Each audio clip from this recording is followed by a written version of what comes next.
2:32. And the first item of business is the adoption of the agenda. So moved. Second. Who will second her? Anita? Okay, and you have the motion text is before you. Be it resolved that the agenda of the annual and special meeting of members be and is hereby adopted.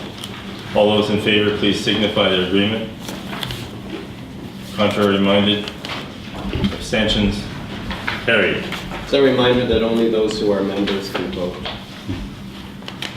It would help if you use your actual voting cards, just the blue voting cards.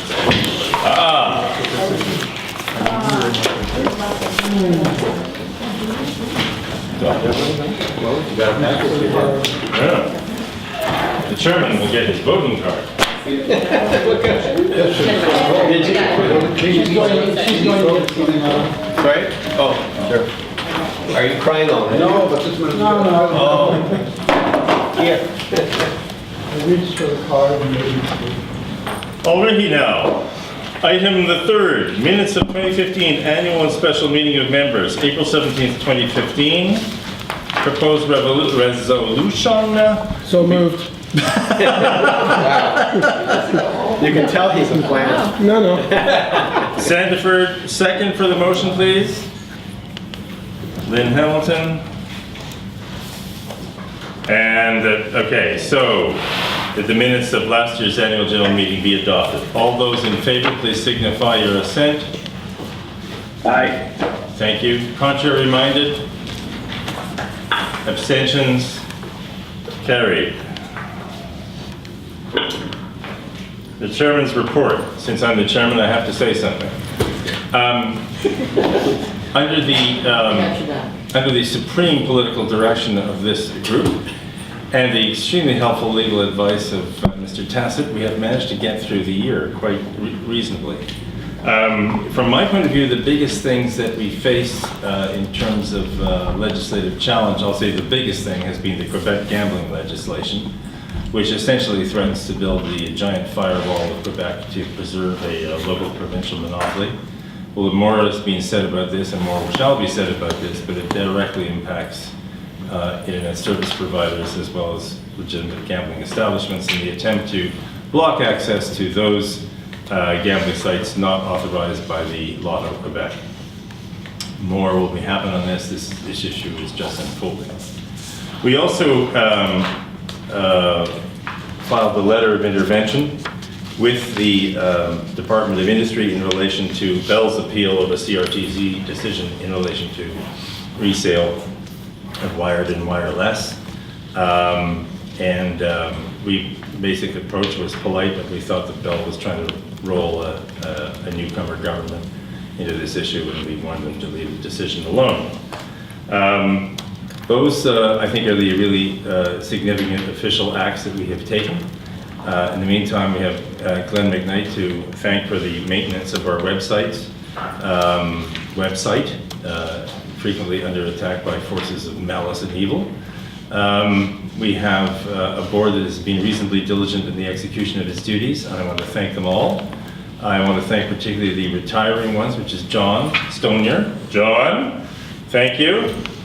Chris and Glenn, who has been all been magnificent in the prosecution of their duties. And that completes my report. Thank you very much. Lynn. So as president, we've had a pretty active year. We held our first major event at the Shaw Center, which I saw many friendly faces and you attended. We look forward to more of these types of events. I'm thankful to all of the folks who helped, especially Glenn on the ground, and we had a few outside providers like Denise and others who really helped that go, but especially to Chris and others who really pumped their networks to make sure that it was extremely well attended and the panels were helpful and thoughtful. We have a couple founding sponsors to thank. Our Torx and Sierra have both been our founding sponsors, and we hope that thank you so much for all of your support. We have recently had a new sponsor come on called Freenet that we're going to be excited to work with. We welcome them aboard. We are about to engage in an active outreach with the new government to let them know who we are and that we are here in a sane and solid voice for the safe and open internet. So we'll be looking forward to volunteers who want to come on board with that and help out with that initiative. We are also looking forward to recruiting lots of new members and volunteers to fill in our very many committees and board committees. This stuff takes a lot of work, so many hands make light work. So we'll be looking forward to all of you taking on some committee work, hopefully. There's some exciting proposals that we can't talk about yet, but there's some really interesting stuff that's coming down the pipe in the next few months. It's going to be a little bit labor intensive, so I look around the table and hope that I can count on all of your support for that. And then just again to echo Tim's, to lose Chris and to lose John and to lose Glenn in their board capacities is going to be huge for us. But like I have told them all, this place is like Hotel California. You can Check it anytime you you like. can check it anytime you like, but you can never leave. So we look forward to their continued participation from outside the boardroom walls, but I know that they'll always continue to be friends and help us when we need them with their sage advice and support. So, and we look forward to Glenn staying in a capacity of some kind. I can't ever imagine losing him. So we look forward to that. That's it for me. Thank you. In my haste, I failed to mention one thing that I think is coming up that we should be paying attention to, which is a cultural policy review, which will be providing rich fodder for further intervention on behalf of an internet model of communications. And thank you for that. All right, receipt of audited financial statements for 2015. Item the 6th. Nancy? So that will be me. This is always, of course, the most exciting part of any AGM, as you know. Riveting, in fact. And thanks to John, the treasurer, and to Glenn for making sure that all this came together. The audit committee met earlier this month to review the 2015 financial statements and the review engagement report, and recommended and received board approval of both. So I'll walk you through the statements quickly, and Ryan Knight, is Ryan on the phone? Is he on the line? Yeah, he was. Are you there, Ryan? I'm here, yes. Thank you so much. Sorry about the technical problems. That's no problem. So Ryan Knight, representing the public accountant, will discuss the review engagement report itself. So if you turn to page 2 in the financial statements, you'll find a statement of financial position, which shows total assets and total liabilities of about $17.7 thousand. It would be exciting if these were in thousands and it was 17.7 million, but it's actually not. So $17.7 thousand. Accounts receivable represent the GST, HST return due from CRA, and the prepaid expenses relate to insurance. The accounts payable represent the accrued fees for the review engagement. And so the organization had unrestricted net assets of $12.6 thousand at December 31st, 2015. And there's no deferred grants or restricted funds at year end, so those are all unrestricted funds. On page 3, the statement of changes in net assets, relatively easy to follow. The net asset balance from 2014 has increased by the amount of excess of revenues over expenses for the year. The statement of operations on page 4 shows you the sponsorship revenues for the symposium, which was significant, as well as the balance of the original $30,000 Sierra grant, which was recognized as revenue in this fiscal year. Membership revenues totaled nearly $2,000 in the year.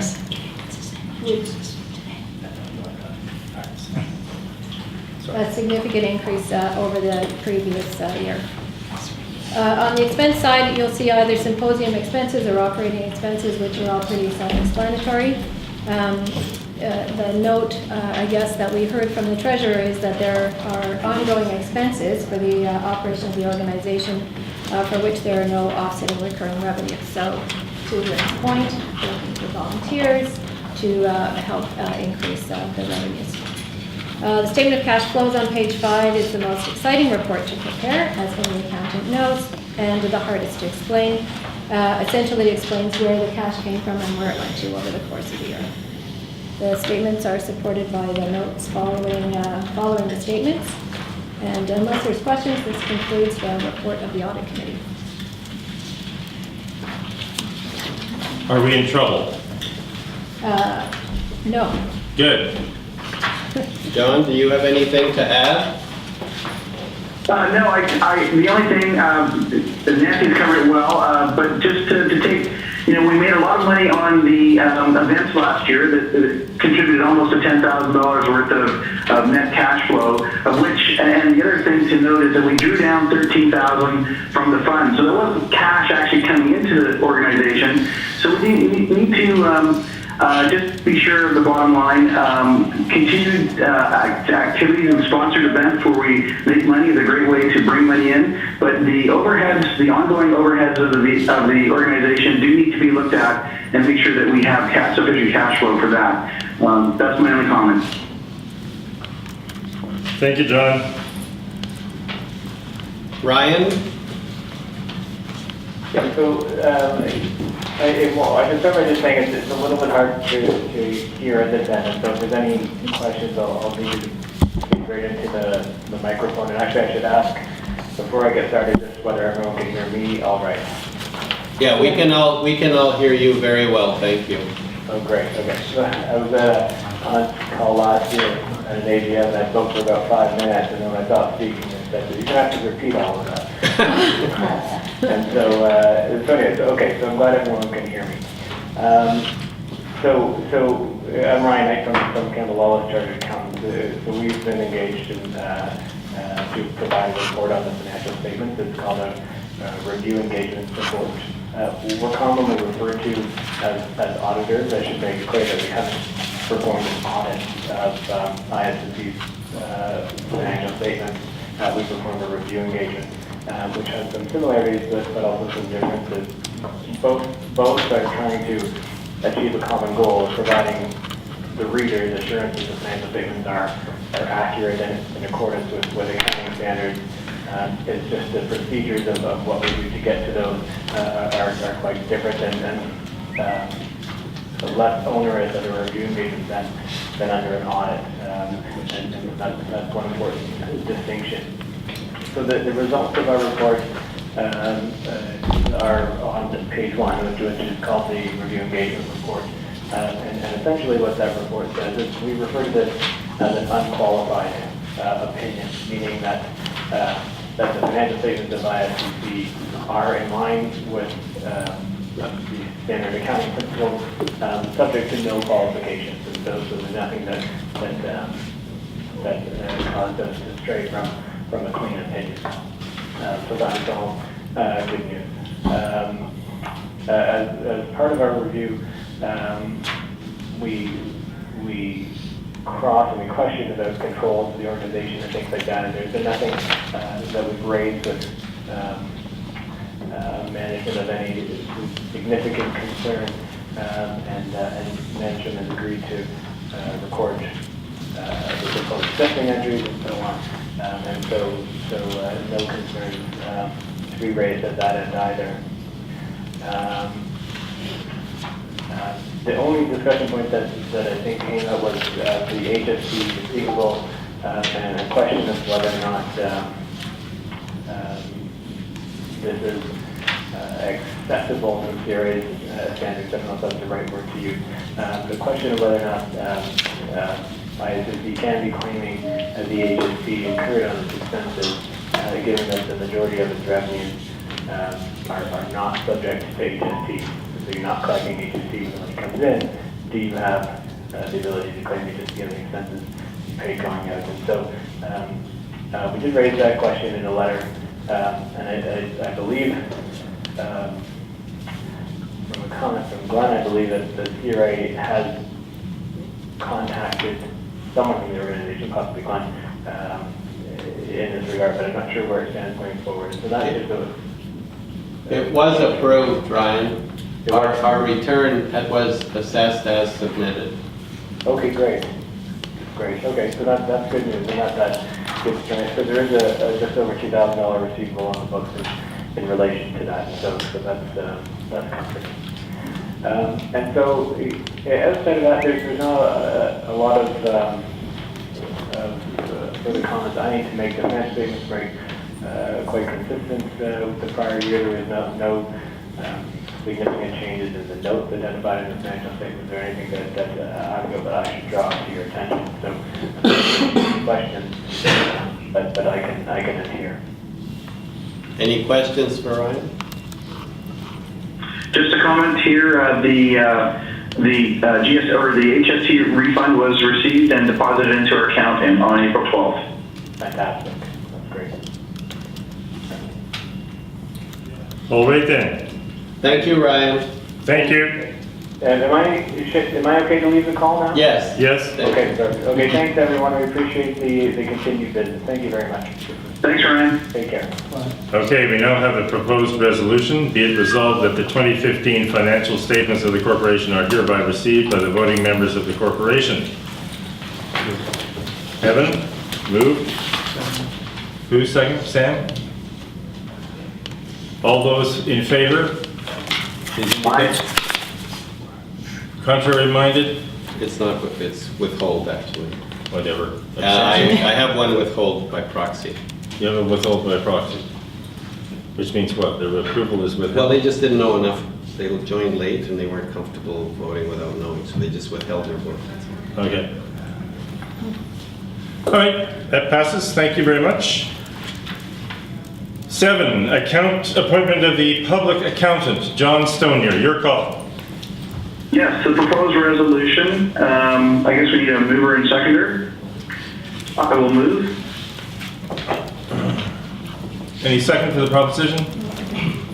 Nancy, seconds. So the proposed resolution be resolved that the firm of Campbell Lawless is hereby appointed the public accountant of the corporation to hold office until the close of the 2017 annual general meeting of the corporation, and that the directors be and are hereby authorized to fix the remuneration of the public accountant.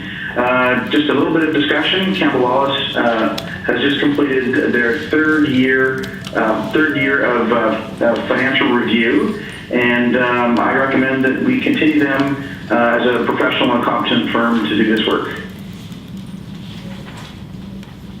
Thank you. Any discussion? Hearing none, I think we can safely move to a vote. All those in favor, please signify. Aye. Contrary minded? One withhold. One withhold. So, passed. Okay. So the next one is my item, but before I take that on, since I was the one who contacted Sierra to arrange this venue, I just want to acknowledge and thank Sierra and the folks who've been helping us within Sierra for giving us this venue today, and also arranging at their expense the reception that we're going to have after all of the proceedings are over.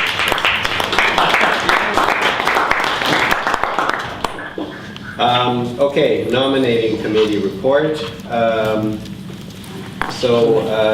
Following the regular nominations process approved by the directors, we received 5 complete applications, which were all approved by the nominating committee. The nominees were screened based on the qualifications and answers to their questions that they provided, and were endorsed by the nominating committee to stand as a slate of proposed directors to be approved at this meeting. The individuals in question are Nancy Carter, who is already a director and her term is expiring, Janet Cloud, who is a new director, Timothy Denton, who, as you know, is already a director and is running again, Conrad von Finkenstein, who is new, and Evan Leibovich.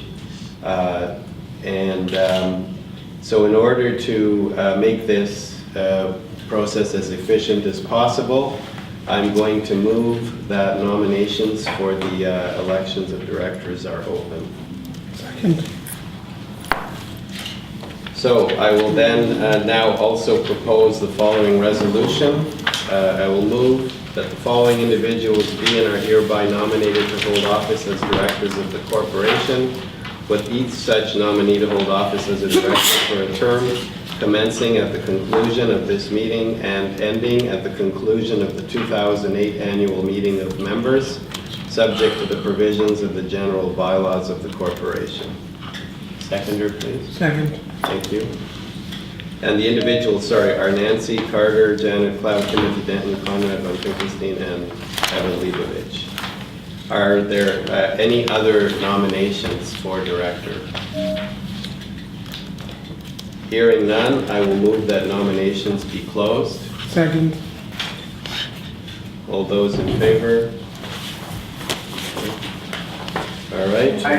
And so now I will propose that the named individuals are hereby elected to hold office as directors of the corporation for a term commencing at the conclusion of this meeting and ending at the conclusion of the 2018 annual meeting of members, subject to the provisions of the general bylaws of the corporation. Seconder, please.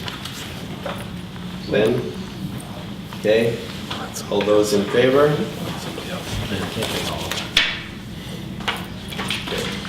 And none withholding or contrary. So that was Lynn who seconded that, and you nominated? Yes, that's right. And that's it for the nominations. The next item is also mine. I'm not going to read the text of, it's a bylaw amendment. The bylaw amendment was made by the board and is therefore already effective. And the purpose of it is simply to harmonize the date by which the nominating committee must determine the slate of candidates with the rest of the notice period that relates to the AGM. So it is really a technical amendment. The net effect is that the paragraph that used to read at least 21 days prior to the date scheduled for the annual meeting, it used to read at least 30 days prior to the date scheduled for the annual meeting each year. The nominating committee shall determine a slate of proposed directors, etc., etc. So we're proposing to reduce that to 21 days. That amendment is already in effect, and so therefore is valid for this year's election cycle. However, in order for the amendment to continue beyond this AGM, it needs to be confirmed by the members. So I am moving this resolution, at the full text of which is at page 505 of your agenda and notice. And if there's a second. Thank you. Is there any discussion of that motion? All those in favor? Good. All right. The next one is probably also mine. Ratification of director actions. And it states, as we did last year, we generally do, all bylaws, contracts, acts, and proceedings of the directors made since the 2015 annual and special meeting of members are approved and confirmed. Do I have a mover for that? Lynn? And seconder, Sam? Okay, any discussion of this? You have no idea what we've done. All those in favor? Any contrary or withholding? Okay, done. Motion That's to it. adjourn. Yeah. Quick on the draw there, Sanford. We'd like to keep you around. Bill moves to adjourn. Okay, Lynn, and that's it. Vote. All in favor? Aye. Okay, done. The AGM is over. Congratulations to our board. Years ago, we showed you